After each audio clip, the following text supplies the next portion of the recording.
Ladies and gentlemen, 4 years ago, this country was in a very significant battle about medical freedom. The powers that be in Washington, D.C., whether that was Anthony Fauci, whether it was a lot of the entrenched medical interests, were on one side, and the state of Florida, sometimes all alone, was on the other. They wanted to do things like require vaccine passports just to be able to live your life. So if you didn't get a COVID mRNA shot, then you wouldn't be able to show your passport and may not be able to go to dinner, may not be able to go to a ball game. Florida, we stepped up and we banned the use of vaccine passports, and I think really smothered that in the crib because I think it would have taken off had we not done that. Then President Biden unilaterally instituted mRNA vax mandates for both healthcare workers and for the overall economy. That was not constitutional. We fought back against that, and we won those battles as well. But it raised this issue of what the hell is going on with some of our medical establishment. To this day, many pediatricians try to get parents to jab with a COVID mRNA shot very babies and very young kids, even though there's not data to support it. They told us back in 2021 that if you took the shot, you wouldn't get COVID, and yet we know many people have gotten many boosters and continue to get infected with it. So there were a lot of things that were told to us, from the efficacy of masks for the supposed need of school closures, that turned out to be bunk. And yet here we are 4 years later, 5 years after the initial onset of COVID. And where's the accountability been? Where are we now with a new administration, with a new Secretary of HHS, with great people like Jay Badachari now leading the National Institute of Health? And then what is Florida continuing to do to advance the cause of medical freedom? There's probably no better person to talk to about that than our great Surgeon General, our nation's top Surgeon General of all 50 states, Dr. Joseph Ladapo. How you doing, man? Hey, I'm doing great. Thank you, Governor. Thanks for inviting me. Always great to chat with you. Well, I remember when this was probably 4 years ago. We were in the midst of the mask hysteria, and that was just like verboten to suggest even that a piece of cloth was going to prevent you from getting COVID. And I remember we did a press conference and you held it up and said, this is not saving your life, and don't let anyone tell you that. Now kind of people get that, but at the time that was like a major heresy. And so where do you look now, having looked back on that time? Have we learned lessons? I mean, obviously in Florida, we were fighting against it. There were some others out there, but the medical establishment overall, have they acknowledged that they were wrong about that? What do you think the prospects are for some accountability in Washington, D.C.? Yeah, those are great questions, Governor. And I really do appreciate what you're saying. Most people like to just move on, right? They don't want to really reflect on what happened or even think hard about why it happened or how to prevent it from happening. But it's a theme that you brought up before, and it's very important to think about why it happened, because it could happen again. You know, the things that happened back then could happen again if the circumstances are right. And the accountability question is really unfortunate because there hasn't been accountability. There's been no accountability. And why has there been no accountability? Well, one major reason is because the supermajority of the leaders were also complicit with these, terrible actions. And so I think that's actually been a big part of why we haven't had accountability. I think people are, they want to go easy on themselves. And you've got both the conscious mind and the unconscious mind at work, creating a circumstance where there's no accountability, and it's not right. On the plus side, we have more citizens, certainly a lot of Floridians and citizens around the country who very clearly see that they were misled, and they are chopping at the bit for accountability, and that doesn't seem to be getting any softer. So that part is good. But you're right, Governor. I mean, we need accountability. We need to be grown-ups about this, and we need to own our errors and own our mistakes. So on mRNA COVID shots, we were the first state to say that initially, years ago, kids do not need this and recommend against kids. You've now taken a step further saying you don't recommend them, period, given the risk profile. Is there any other state that has come forward just on the kids portion and said that they don't recommend? Do you know? Unfortunately, I don't believe so, not to the best of my knowledge. I think there have been some counties here and there that have taken on a similar position. But at the state level, it doesn't matter if it's a blue state or red state. When it comes to these COVID issues, there seems to be only one color, except for what's happening here in Florida. But it's really unfortunate, and it's nuts. Well, it raises the issue because if you go back during COVID, Fauci, it was like, it was like white smoke coming out of the Vatican. He's coming out and just speaking. Everyone's like, oh, what's he going to say? And it's like, oh, you got to do it Fauci. Like that was like kind of a lot of the view. And so even though he was saying things that were not true, saying, well, first he said masks didn't work, then he flip-flopped on that. I don't know how you can do that in the course of a month, but he did. And then he was hyping things like remdesivir, which, was not effective. And then obviously some of the things that he wanted to do to be very coercive in locking people down, locking kids out of school, but forcibly, vaccinating people, not letting them participate in society. But really through the balance of the original first 6, 12, 18 months of COVID, there were a lot of people that would follow what he says. What's interesting to me on the kid jabs for mRNA is almost no parents are actually having their kids jabbed with this. The uptake rate is incredibly low. So you have the medical establishment, which hasn't moved on. They're kind of like the Japanese soldier in like 1958, like running around thinking the war's still gone. But yet it seems like the public, even though the states and some of these authorities haven't followed suit, seems like the public has moved on from these people, and it seems like they don't trust what they're saying. It seems like there's a really big divide between medical establishment advice on the COVID shots for youth and what parents are deciding to do on their own. Yeah, there's a huge divide right now between medical establishment. I mean, I will say that I think something north of 95% of healthcare practitioners actually took the COVID jab. So much higher rates than the rest of the population. And this includes young, healthy people. I mean, clearly includes people who've had COVID, clearly people who didn't need it. I'm glad that few parents are putting this in their kids now. It wasn't like that initially. And what we did, you mentioned when we made that announcement down in South Florida that healthy kids, at that point, we said that healthy kids didn't need it. And I mean, it was like we threw some bomb into a sealed room. Everyone went nuts, Oh, yeah. Especially some of the pediatric societies. And so you had the professionals just completely, everyone went nuts. But the parents, we got so many messages from parents just saying, thank you. And just so grateful. They didn't want to do it. And they needed a medical professional to say that they didn't. And I think I remember when we did that announcement, there's always like, okay, what side effects could any type of medication or vaccine have, which is obviously an important question. But I remember you made the point, you don't even really need to talk about that with the kids because they're not even showing a benefit. There's a cost-benefit analysis. Maybe something benefits, but maybe there's risk, and people should know that and then have informed consent. And to this day, has there been shown a tangible benefit for jabbing these young kids with mRNA shots? There's not been not one single randomized clinical trial that has demonstrated any benefit for young people with this jab. So I guess the question then, people, because it's one thing for people not wanting to go off the reservation in the height of the COVID hysteria. There were a lot of practitioners who knew that the masks weren't going to stop COVID. There were a lot of them who knew that kids should be in school, but they were scared to speak out because of the reprisal and all that. But now we're kind of removed from that.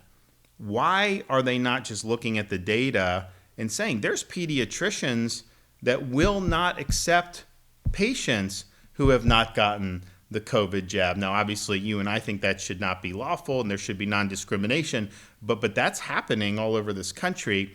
And so the question is why the data is what it is. Parents have behaved the way they have and not wanting to do it.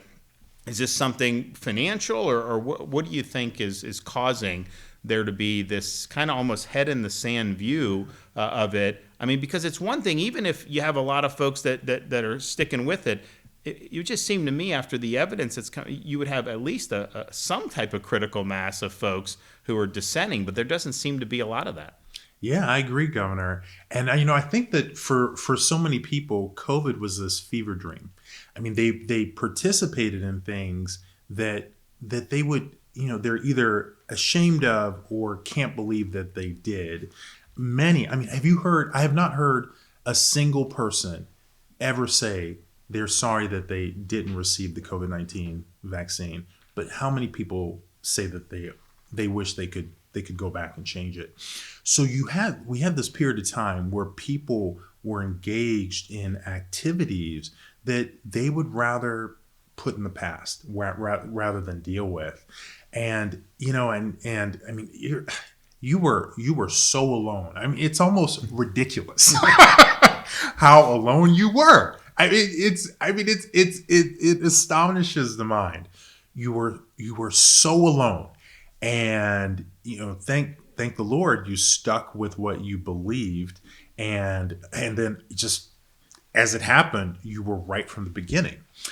Where everyone else who was saying, "Oh, you're wrong," was absolutely right. In fact, the ones that were wrong. And I think that what I would like to see again is just for people really to engage with what happened and what they either did do or what they chose not to do but could have done when they saw things that were either, really frankly immoral, unethical, should not have happened, inappropriate, or when they themselves engaged in those types of behaviors. And it goes all the way up the chain. And I don't think that we're going to get to where we need to be until more people can really take on that kind of ownership and really personal responsibility. And again, not only for what you did do, but what you didn't do. So one of the reasons why I think that the pediatricians are pushing this is because the CDC under the Biden administration added mRNA COVID shots to the childhood immunization schedule. And I think a lot of people just take that and kind of run with it. I know that there's a lot of people with the new administration that would like to see that decision revisited. So what is your judgment? Do you think it's possible that the new administration will remove the mRNA shots for youth from the immunization recommendations? Yeah, I think it's a possibility, and I mean it really should happen. I do think that that's where they're going. I have a lot of confidence in Bobby RFK Jr. I think he sees very clearly that there are a lot of problems, lots of problems with these mRNA COVID-19 jabs, and fortunately you've got Jay Badachari in there who's he's a doll. He's wonderful, and you've got Dr. Marty Makary in there also, who's been more balanced in terms of thinking about risks and benefits and evidence. And fortunately, he's got Dr. Vinay Prasad there, Dr. Tracy Hogue there. So they have a really strong team there.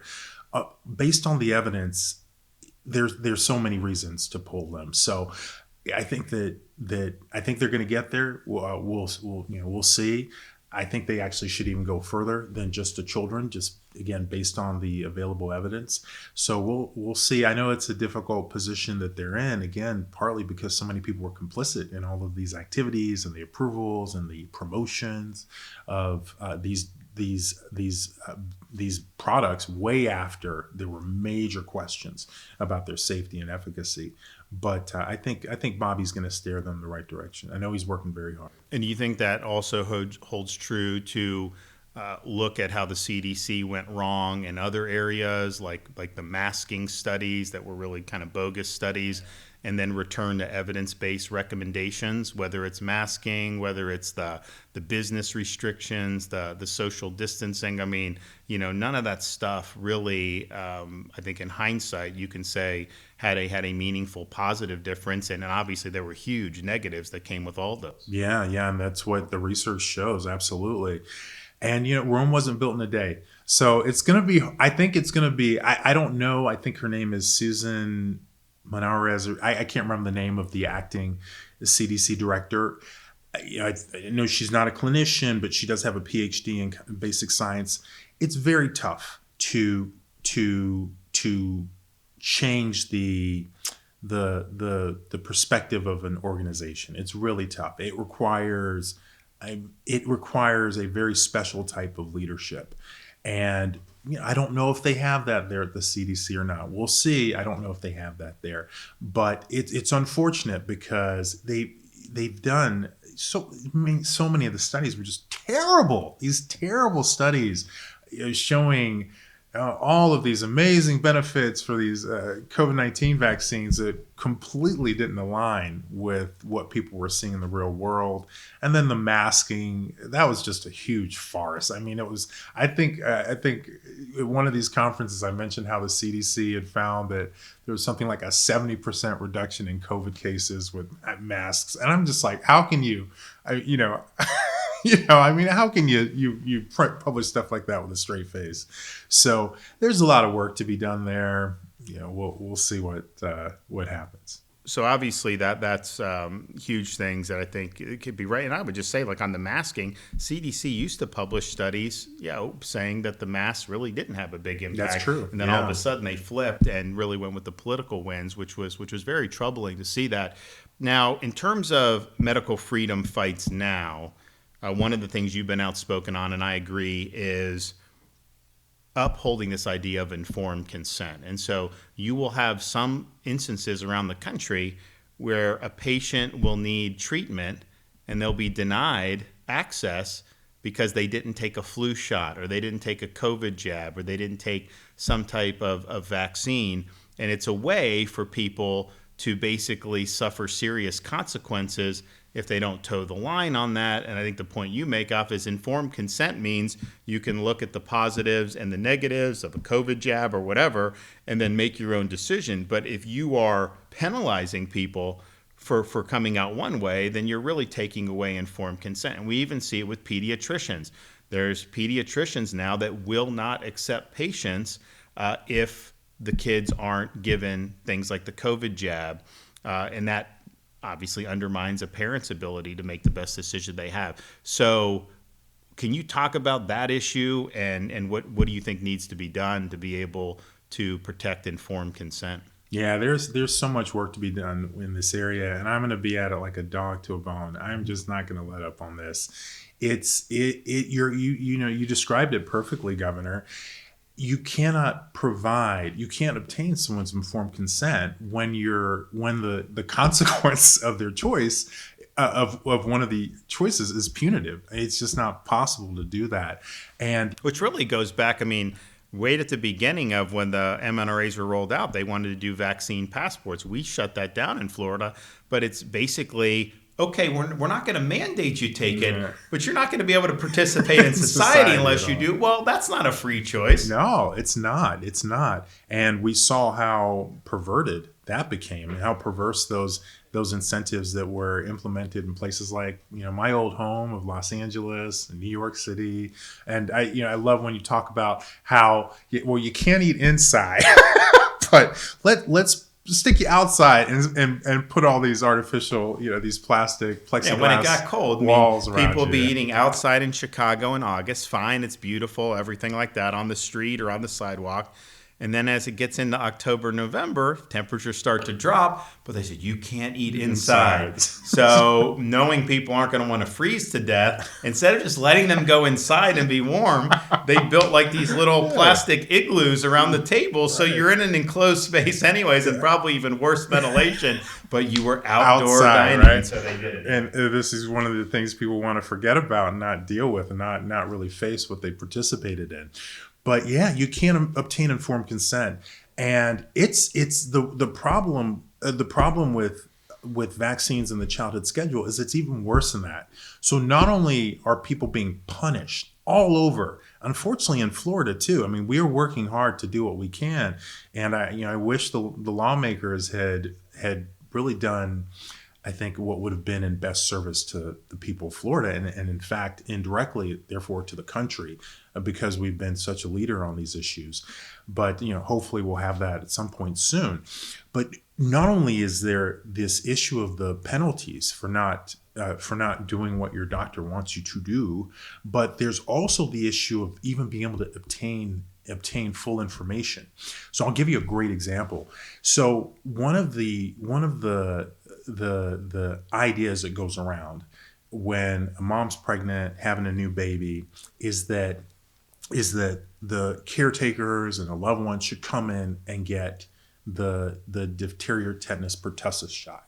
So to protect baby from pertussis, everyone should go get a shot. So this is still something that pediatricians and tell moms, and obstetricians and gynecologists tell moms. But it turns out that what the best quality evidence shows, ironically, is that if a person takes that shot, it doesn't protect them at all from getting pertussis. It does prevent them from having symptoms.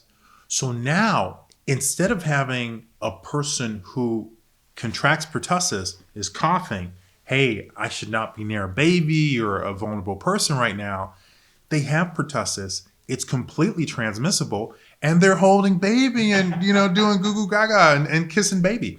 So the second layer is that people aren't even getting accurate or full information about like the limitations of the effectiveness and the types of risks. So it's a very corrupt, and like I am gonna work on this area as long as it takes. It's very corrupt.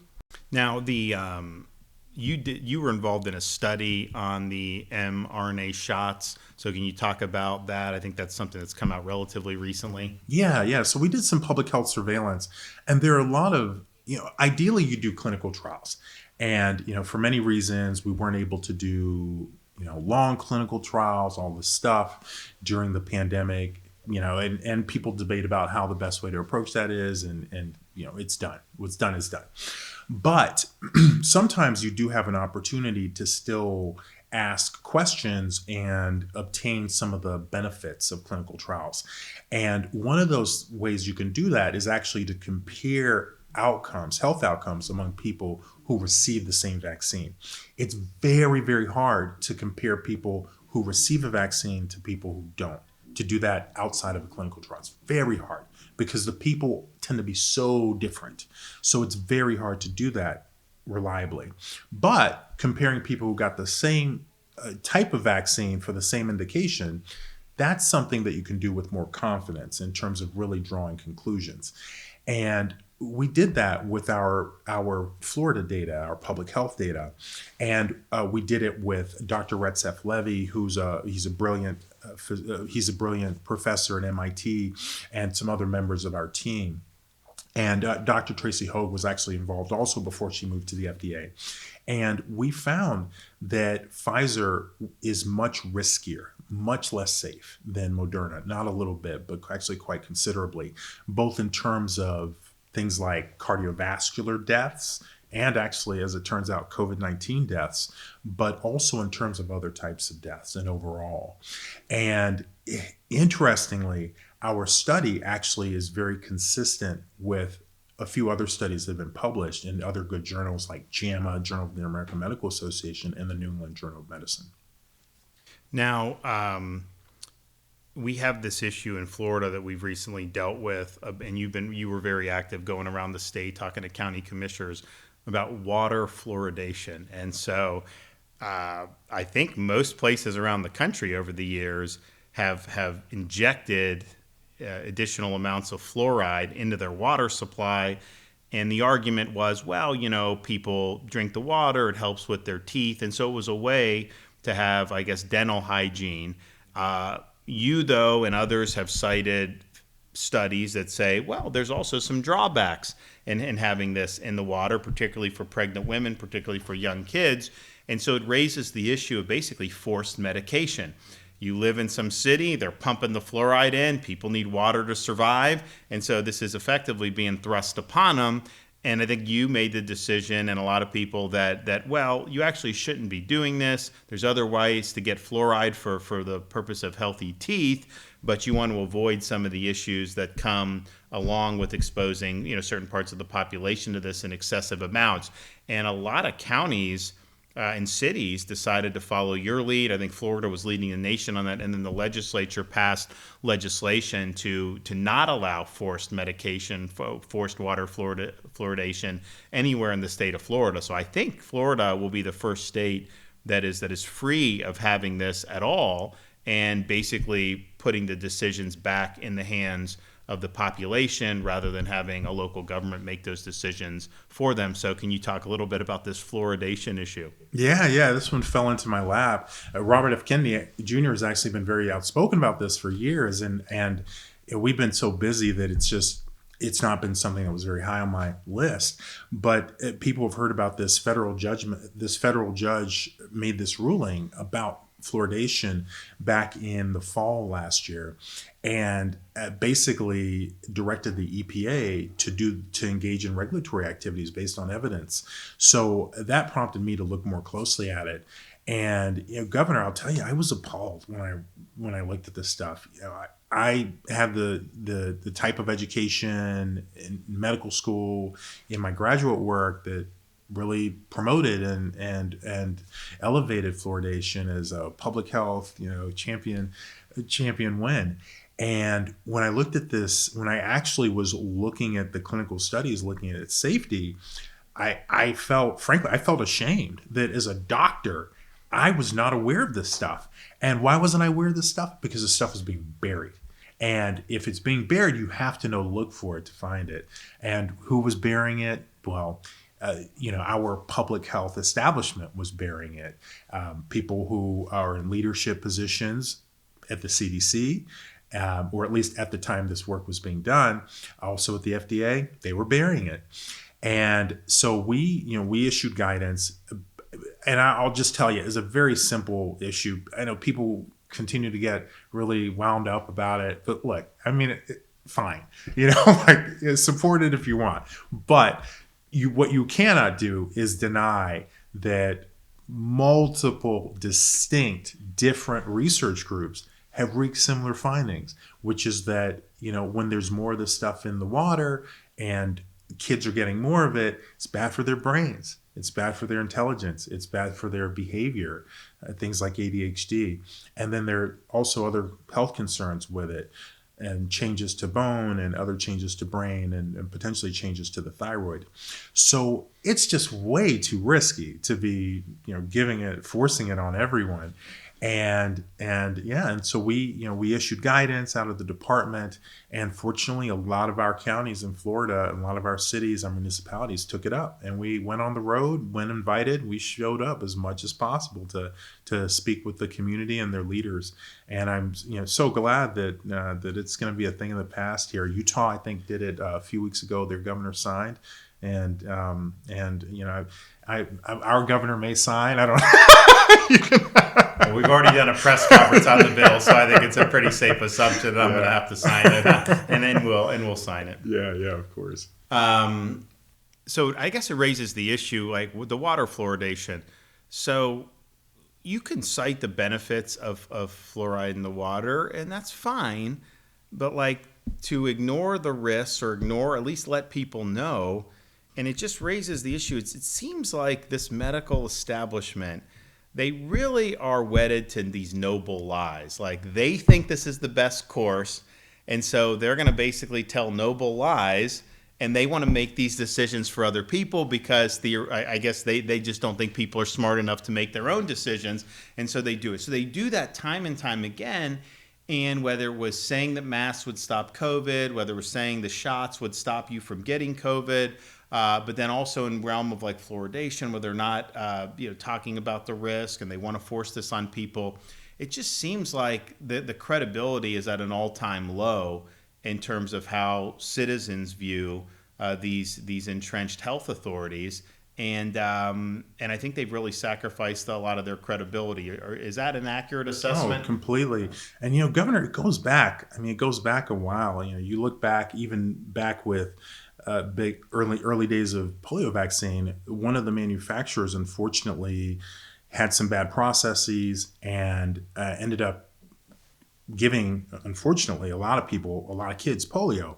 And when this was first discovered, it wasn't initially disclosed by public health. So these types of practices where it's like, we know best, we don't have to tell you everything, we'll tell you this much. What's important is that you do what we think you should do. That whole philosophy is part and parcel of public health. And, we saw it with the masks more recently.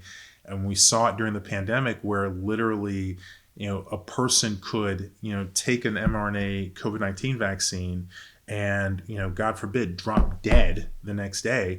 And there's no connection. And it doesn't matter, like, literally, maybe, John the Baptist could come down and say this was the reason. And maybe that probably wouldn't be enough evidence, right?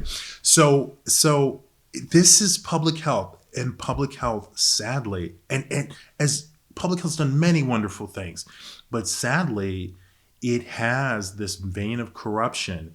And as a society, as individuals, as governments, we must exercise this corrupt element that public health is wed to. People get to make choices. They are sovereign representations of God, each and every one of us. They get to make a choice. I may not like your choice. You still get to make a choice. And, and until public health can not only come to grips with all of the things that public health has done with these noble lies, with this philosophy that I know better than you, and it's okay for me to withhold information from you for your best interest, until public health can really wrestle with this dark shadow, this dark partner that it works with. People will never trust it, and they shouldn't. So it raises the issue of the influence of industry in some of this. Obviously, the pharmaceutical industry is incredibly powerful. But I also think back to some of the recommendations on dietary guidance. So this Make America Healthy, people are talking about what's in the food, some of the artificial things that are there. I think back, maybe when I was a kid, they were very much proselytizing against consuming fats. And you wanted low-fat everything was kind of what was put out. And that ended up meaning you could do like a box of cookies that may have low fat, but like massive sugar and other things. But people were told it's really the fat that was the problem. People suspect that there were industry groups that may have been involved in influencing that. But you can look at some of those recommendations, and clearly those were not good recommendations. We've seen the results that have happened. And so what's the role of that in things like dietary guidance? And then I know there's people that have talked about how French fries are cooked and this and the dyes in food. How do you make sense of that? Do you think that would be a meaningful, is it government's role to say you can't use a seed oil, or is it just put out the information and let people make decisions? Yeah, it's a great question, Governor. It's a great question. And, of course, the Make America Healthy Again movement has, there've been so many people who've been part of it, and Robert F. Kennedy has been working at the head of this. So, so I think that, I think back actually to some of my elitist training at the Harvard Kennedy School. And there's a term that at least they used to teach back in the economics classes back then, they probably still do now, about market failures. And there are situations where we're not having an equitable transaction because you have information that I don't have, and I'm unable to get that information. So it undermines the efficiency of our interaction. And that's my philosophy. That's how I think about this stuff. these things are so complex. The the entrenched interests that, that support. I mean, so one way to think about it, that I like to kind of step back and sort of think about what's actually happening. So what's actually happening is that you have companies that think it's okay to add chemicals, completely artificial manufactured chemicals, to make things look brighter or to be a certain color so that they can increase sales. And we, the consumer, either can be harmed. Like, for example, some of this, I think, like the red dyes, many studies show a link between their consumption in children and behavioral problems. And then a government that really rubber stamps it all. So it's a completely ridiculous situation. Recently, people have been seeing Monsanto ads, and Monsanto has this compound, this artificial compound, glyphosate, and different forms of it, that there's not a debate about whether it's harmful. It is very clearly harmful. Hormone disruption, basically disruptions to our cellular function. And so it shows up in different ways. Sometimes the ways that can show up is with cancers. Sometimes it can show up again with immune dysfunction, for example, fatigue, changes in mood, energy, injury, cellular dysfunction. And they have been lobbying states for the right to continue using these human poisons, so that supposedly they're arguing that the farmers need this, that the farmers aren't going to be able to compete. It's like it's taking sensibility and turning it upside down. So we're in a situation where so many things have been so corrupt for so long that people have lost sight of what makes sense and what doesn't make sense. It does not make sense for companies to have the ability to poison you without your knowledge. Like, that doesn't make sense. It doesn't make sense for governments to allow companies to poison people. So ultimately, I think that when it comes to things that are clearly wrong, like, whether it's all these artificial dyes and artificial ingredients that are literally provided to increase profits, they shouldn't be happening. Like, that's not even a conversation. There's no market there. That's just something that shouldn't be happening. So that's how I see it. What do you think about? I mean, I know there was a big deal about the burger chain Steak and Shake going from frying it in, I guess, what was it, like vegetable oil to seed oil to then to the beef tallow. Yeah. What's the data on that? I know that it had been very popular to say that the seed oils are problematic and people need to move away from them. As someone that looks at this stuff, do you think people would be markedly more healthy if they cut out seed oils? Great question. So I've looked at it a little bit, and I'll tell you that there's some uncertainty for me, but I try and avoid them. I do try and avoid them.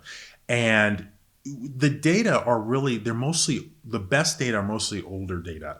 So I think, for example, in Minnesota, there were these clinical trials of different, like actual randomized clinical trials of different dietary types or options in terms of different types of fat or vegetable oil. And they're not definitive studies, and obviously those are old studies. But between what is mostly unfavorable evidence from the past and the people who really live and breathe this stuff, from both of those, I tend to think that probably the safer decision is to avoid them. And there's some things like olive oil. There's a lot of evidence currently about the benefits of that type of oil. But in terms of seed oils in general, the other thing actually to keep in mind is that for almost all seed oils, they're heavily processed. You're talking about high amounts of heat, the addition of chemicals for purification. I mean, it's just like, it's already giving you the heebie-jeebies, right? Like, I don't know what you're going to get out of this heavily processed process is going to be something that's actually going to be good for your body, So I try and avoid them. It's not I don't think it's the end of the world if people consume them, but probably less is better. Now, is that So if you look at like the U.S., and I think different than a lot of other countries about the rise of obesity, is it tied to them putting this stuff in, or do you think it's just lifestyle changes where people aren't out and about anymore? I mean, it's kind of striking. They'll show pictures of America in like 1981, and it just looks a lot different than it would look today. Yeah, it's crazy. I mean, it's really nuts how different things are. My sense is that it's mostly environmental exposures, and what I mean by that, I'm not talking about the vegetable oil. The seed oils probably have. There's some evidence that links them to increases in heart attacks and strokes, but we're talking right now really about this incredible shift in how we look, in obesity in this country. And my sense from what I've seen and the data that I've seen is that I think that it is probably more of a manifestation of both, yes, the physical activity and just the sedentary behavior, but also environmental factors, because there are these environmental factors. Again, glyphosate is an example that also different types of different metallic molecules are another example that just disrupt and corrupt cellular function. And when your cells don't work properly, you can have the manifestation of so many different types of illnesses, right? Your metabolism may not work as well. The ability for your body to balance its use of nutrients, creation of muscle, creation of fat, energy balance may not work as well. Your immune system may not work as well. So there are a number of environmental exposures from the pesticides, from materials that are just in the air, from pollutants that disrupt our cellular function, disrupt our mitochondrial function. And I suspect that that's a large part of why people are so different now than they were before. I know you've been public about your physical activity and the things that you do to stay in shape. What do you recommend for people to do? Are you more of a cardio guy or a weight guy? Yeah, so I do both because I both are really great. Both are really, really great. I mostly use body weight for resistance, different types of, maybe we'll do some videos where I'll show some of the stuff I do. I actually do a lot of I really enjoy it, but headstand stuff. So I do a lot of stuff upside down too. And so I do what that works for me, like running, swimming, especially running I enjoy. But I'll tell you that just walking is terrific. I mean, if right now I had to pick only one type of exercise to do for the rest of my life, it probably would be walking. Walking is so good for you. It's good for your muscles. It's good for it's good for your mental health. It's good for your muscles. It's good for weight control also. It's just very good exercise for the body. And so people, I think it's very important for people, in my opinion, for people to be active. All the data are very supportive of physical activity. But, if you want to hit the gym, I mean, I like to get a good sweat on, that's great. But even if you just getting a good walk, it's really, really, really good for you. So it's important in my opinion. So you were hired into Florida from UCLA, kind of, COVID had started. I think you were one of the first guys from the very beginning to say, these are dumb policies, we shouldn't do it.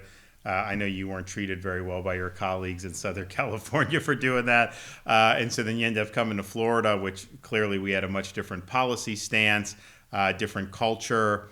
I'd imagine UCLA was probably at the height of wokeness when you left, and a lot of the ideology had overtaken the university and the medical school. So compare and contrast kind of where you came from in Southern Cal to now in Florida. Because, I mean, taking aside politics and taking aside some of the social problems and everything, there's no better place in terms of weather than Southern California. I mean, there's so many great things to offer, but it seems like the policies have been so destructive. I mean, you got the homelessness, you got the drugs, you got the crime. You were in a situation where you were in probably a very oppressive intellectual environment. And so it's just the fact that someone would be willing to leave Southern Cal it used to be, 25, 30, 40 years ago, no one would, once you get there, that's where you want to be. And yet you made a different decision. Yeah, yeah. And you're so right, Governor. I mean, I actually was briefly a few weeks ago in the Los Angeles area. I mean, it's gorgeous. It's like in Florida is beautiful. It's a different type of beauty there. But it's gorgeous there. All the mountains, the cliffs, the ocean. I mean, it's gorgeous country there. But it's also, there's some parts, I think, like San Diego, I think they're doing better there in terms of really preserving some of the really, frankly, the freedom loving, nature loving values that California used to be known for. So there's some parts I think that are doing better, but where I was at UCLA, I mean, you're absolutely right. Make no question about it. I lost friends. I mean, I lost colleagues for sure because of the positions that I took early on. Because I was working in the hospital, and I took care of some COVID-19 patients that in one of the weeks when the Governor Newsom shut down that state.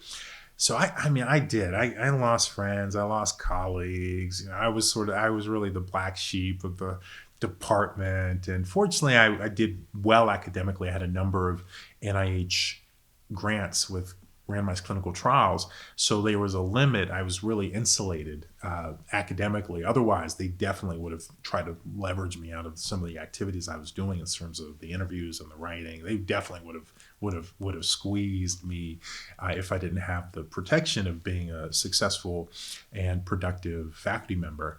But yeah, very different. I mean, very different here. We moved here. My wife and I were like always on the same page. We're on the same page about freedom.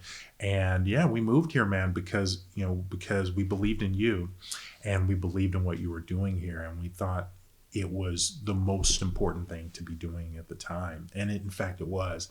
People, we take what we have so often we take what we have for granted, but only the Lord knows what the world would look like now if you hadn't taken the stances that you did. You mentioned the vaccine passport. Are you kidding me? Those guys were salivating. They're like, this is our chance. Let's push this through.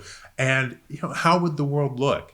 How would the world look if all of those lies were able to continue to be propagated without anyone of stature saying, no, this is wrong? I mean, people would, the emperor would still have no clothes, and everybody would be, pretending otherwise. So we were in California. I mean, we had just actually moved. I mean, maybe 2 months into a house that we were renting, backyard, nice backyard. California. I mean, it was beautiful in Brentwood, nice neighborhood. And but this is there was nothing more important at the time. And my wife and I certainly grateful that your office called, and definitely felt like it was the right decision.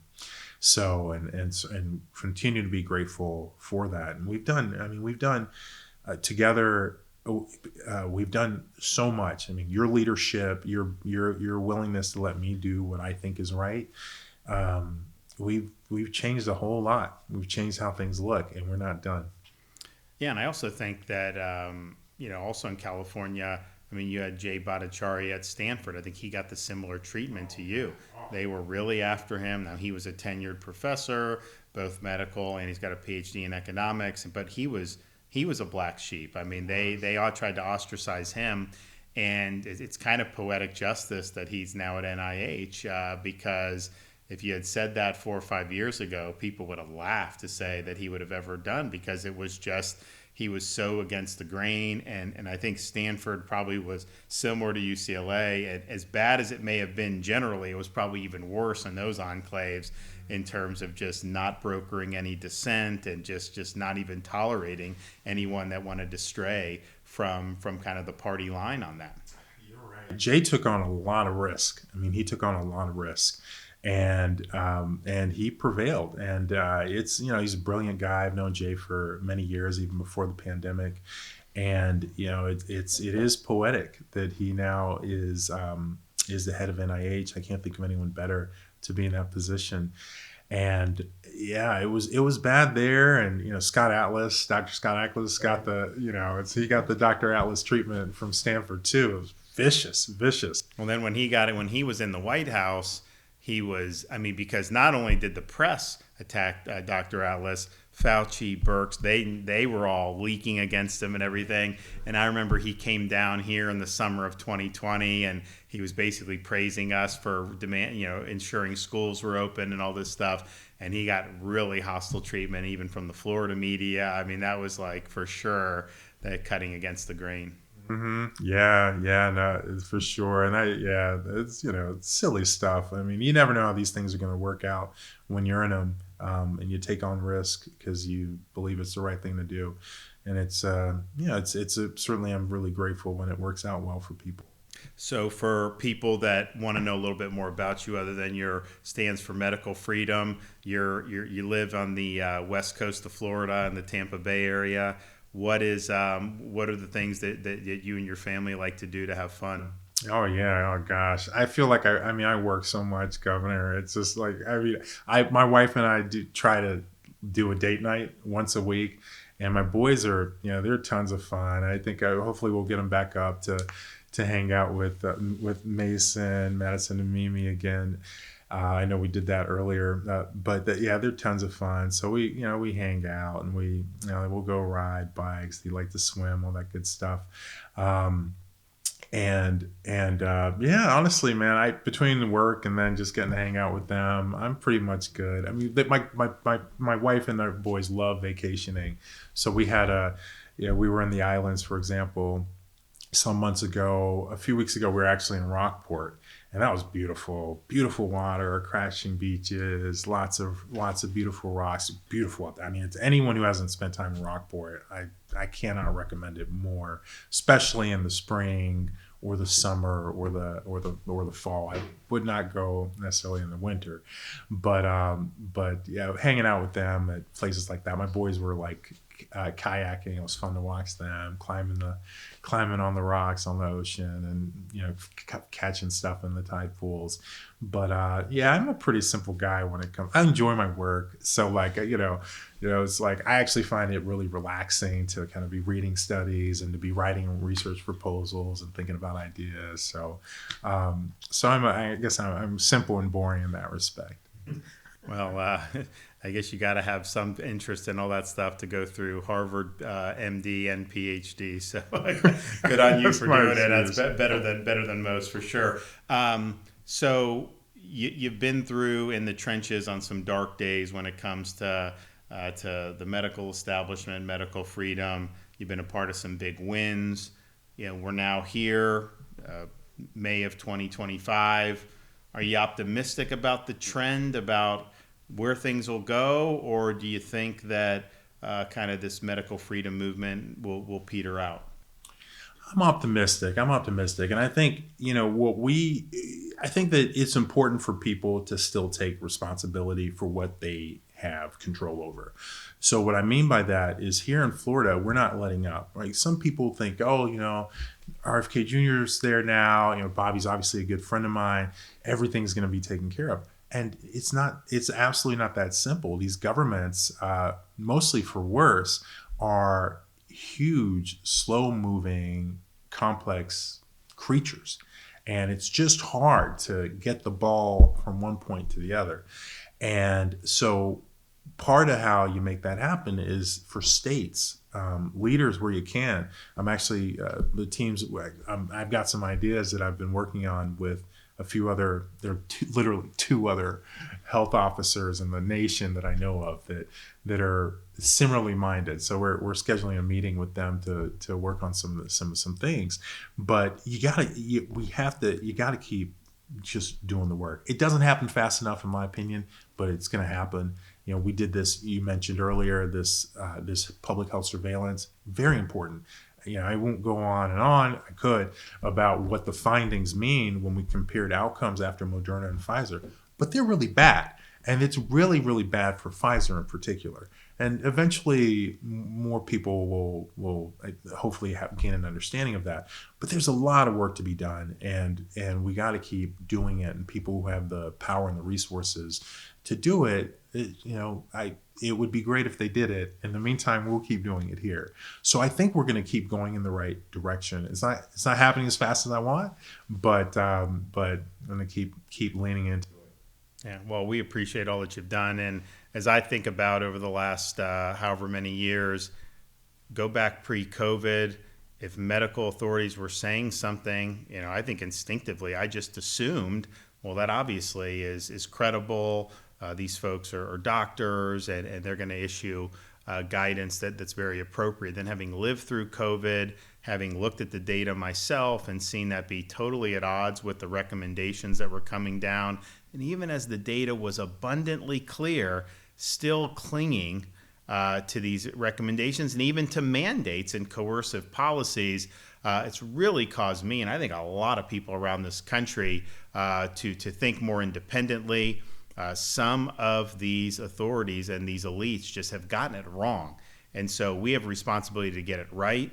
And all of this stuff needs to be evidence-based. It can't be based on whims or ideology or whatever the party line is. And I think that's going to continue to be a battle. As much as we've seen progress in Florida and now progress with changes in leadership in the federal government and a lot of these health agencies, which I think is very encouraging, my sense is a lot of those entrenched parts of the medical system, they don't want to give an inch. They don't want to change. They're not really looking to have a reckoning. They're certainly not looking to say that they may have gotten any of this stuff wrong. So I think we're going to continue to see some serious fights and skirmishes along these lines. But the fact that you have so many parents who are thinking for themselves on something like the mRNA shot, to me, that is warranted because of the failures of these medical elites